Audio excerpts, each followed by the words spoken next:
এ পর্যন্ত যারা ওলামায়ে কেরাম নিয়ে, মুসলমান নিয়ে ছিনিমিনি খেলেছে, আল্লাহ তাআলার আইন নিয়ে ছিনিমিনি খেলেছে, আল্লাহ তাআলার বিধানের সাংঘর্ষিক আইন তৈরি করতে চেষ্টা করেছে, বাংলার জমিনকে যারা নাপাক করতে চেষ্টা করেছে, তারা কি সেই নমরুদ ফেরাউনের কথা খেয়াল নেই?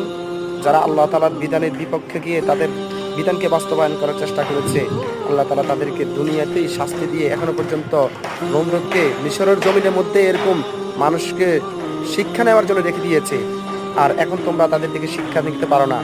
আমি আমার ডক্টর ইউনূস সাহেবকে বলবো, আপনাকে অনেক ভালোবাসি। আপনাকে বসানো হয়েছে দেশ সংস্কার করার জন্য।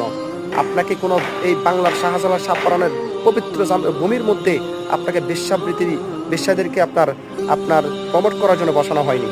আপনাকে বসানো হয়েছে দেশ সংস্কার করার জন্য। কোনো এই দেশকে যদি নাপাক করতে চেষ্টা করেন, কোনো এই দেশকে ইউরোপ কান্ট্রিতে মনে করেন যে ইউরোপ কান্ট্রি করবেন, তবে এটা ভুলে যান, এটা শাহজালাল শাহপরানের দেশ। দেশ সংস্কার করুন।